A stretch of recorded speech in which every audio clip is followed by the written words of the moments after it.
Hey everybody! Hi, Coach Shannon here. And I wanted to talk to you guys today, or I wanted to show you my new food dehydrator that I got. So I'm going live and I'm recording for my YouTube channel as well. So just doing both right now. So hope you guys are having an awesome day and a fantastic weekend. I'm really excited. I have the new Nesco. We got this as one of our wedding gifts, so super excited. And actually, the reason that we picked this brand is just because of all the really fantastic reviews. So it comes already, this one, with 4 different levels. So it has the base, and then it's got 1 tray there, 2, 3 here, and it actually comes with like this plastic piece here and the 4th tray here, which I don't really need today, but specifically this piece here actually is for like if you wanted to blend up or puree some fruits or anything like that. You can make fruit leathers, which I know Cole is gonna love, so I'm probably gonna wait until he's here to do that with him because I think he'll be pretty excited to make fruit leathers. And then they're just all natural, all pure. You know what's in them, no preservatives, no extra crap. So that is what you would pour your puree onto here, and then it goes in the tray there. And so the review on these was specifically that you can put multiple different things on each level of the tray. And with these ones, the real bonus is that like they don't interface with each other, so you don't get bananas tasting like tomato and things like that, right? And so it doesn't, they all stay separate. So that was kind of one of the things that was really key in the reviews that I really liked about that. So today I chopped up some zucchinis, and it actually really doesn't take that long, but I did basically just like a bowl full of zucchinis here, and you can just see the thickness here. Sorry, I've got like this like light behind me that always shines there. But anyways, that's a perfect thickness for them. So I'm going to do those, and then bananas to make banana chips. So I'm really excited about that. And actually, you don't actually have to soak any of your fruits or vegetables in anything. You just have to be sure that when you place them on the tray that you give them appropriate enough space so that the heat can actually distribute evenly throughout. So that's a good little tip that I learned. So I'm going to start on tray 1. Oh, it's kind of fun. Super excited. I just have to move this up because I keep like cutting my head off there on that one. So on this one, I'm actually just going to pull it to the side because I'm going to put on the zucchinis. I'm actually going to, I have like some sesame seeds here, which is kind of nice, and some Himalayan salt, which is my favorite. So I like to use Himalayan salt. So I maybe chopped up a few, my zucchinis were really quite big.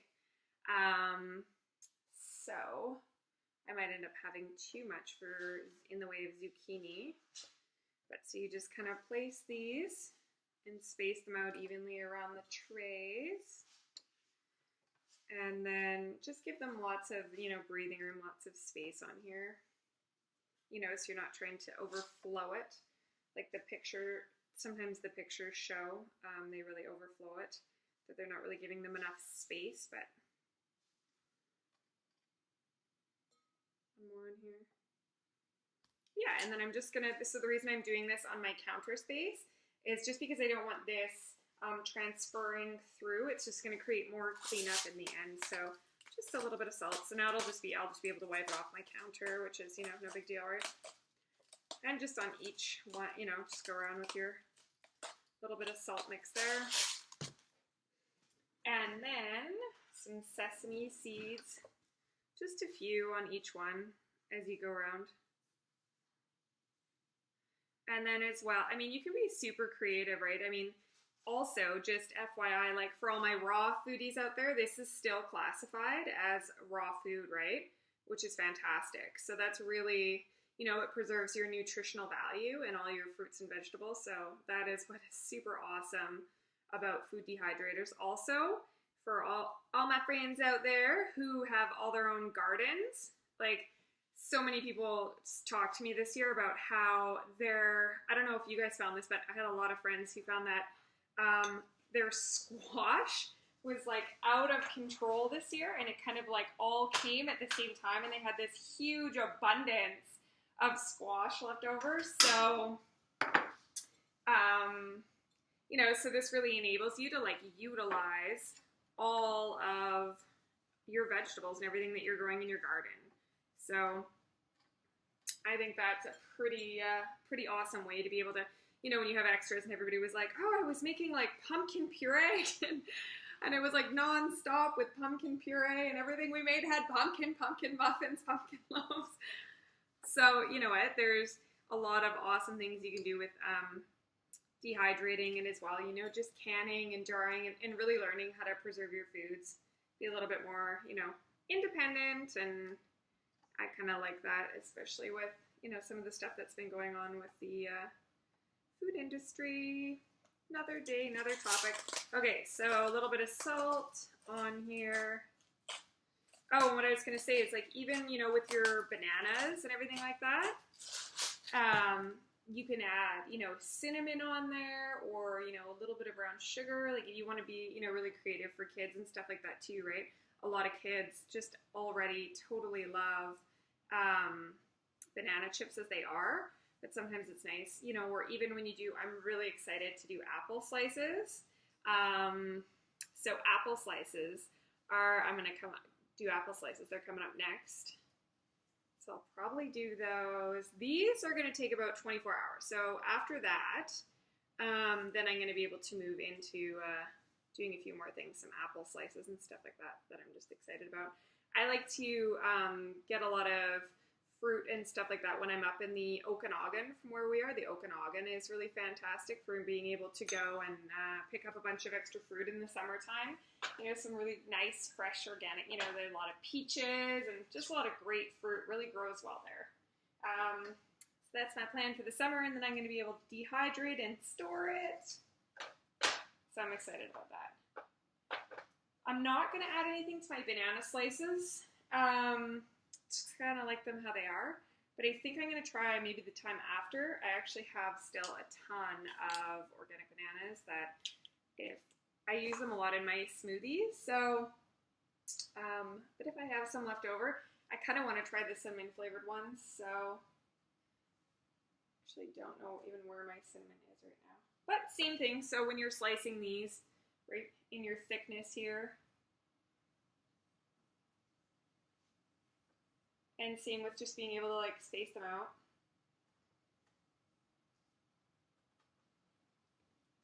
And I think basically it's like you should kind of fit like a banana per tray. So I might be packing them a little bit too close.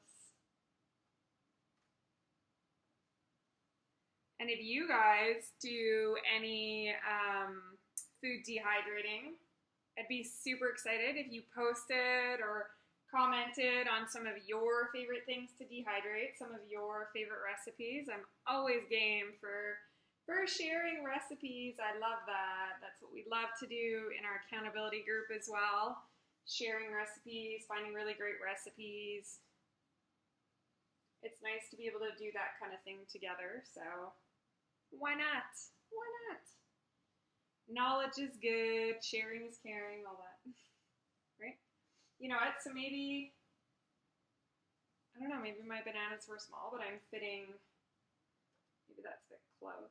But anyway, okay, so I fit enough on that rack there that I'm probably just going to slice up one of these bananas. And again, in selecting your bananas, it just depends. Like some people like really overripe bananas. I don't. I like them just perfect, so, you know, I don't like them bitter, but I don't like it when they're brown and have brown spots on them. I don't know, I feel like I just don't like that taste of, like, overripe bananas, so. Anyway, so same goes when you dehydrate them. Exact same thing. Okay, so we'll get these last ones on here. And like I said, these are gonna take about 24 hours, and they don't have to, but the idea is that you completely want all of the moisture out of them. So, and then they'll be like, for the zucchinis, for example, when all of the water is out of them, you'll find that they're just slightly pliable, which is gonna be fantastic. And, you know, they're going to have a bit of a crunch. And then you'll be able to just tell that, same with the bananas, that, you know, you look at them right now when I'm cutting them, or when you're cutting them, when you do them, that they're really moist inside. And so you'll be able to tell that, like, all the moisture is taken out of the water, is taken out of them, right? So,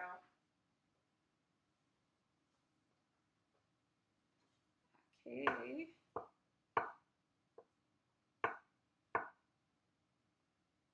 Maybe just fit that whole thing. I'm just going to chop the whole thing up anyway. Why not? Perfect. Okay. It's funny because I'm excited to do apple slices, like the apple cinnamon.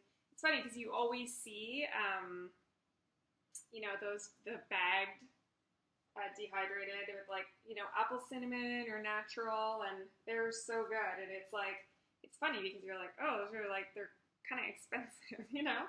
And it's like, really, I could just be making them myself, right? Hooking everybody up at work with some dehydrated fruits and veggies for a snack truck. Okay. Awesome. So when you have this one, it's always recommended that you use 4 trays. So even if you don't fill all 4 trays, just to like utilize all 4 trays when it's going. So these will probably take about 24 hours, like I said.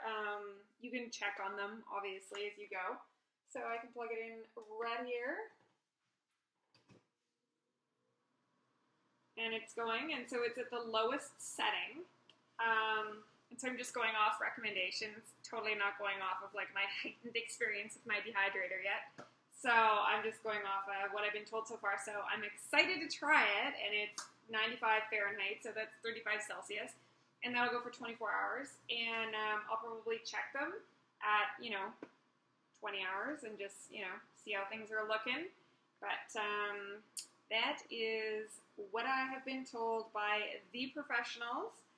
So I will leave it to it. I'm pretty excited. It kind of tells me on here, it says actually that fruits and vegetables, that you can put it higher because it'll go faster, but I think you don't want to like denature any of the proteins essentially in any of your fruits and vegetables. And so to be able to like preserve all that, it's nicer to be able to do it at a lower temperature and for longer. So I'm excited to see how that turns out. So thanks for joining me, you guys. And I will pop back on tomorrow and give you a quick interlude to how things look and how it panned out. So thanks so much for tuning in, and I will talk to you guys soon. Make sure you post below if you have any questions or comments, or if you have any awesome recipes that you want to share. Talk to you guys soon. Bye.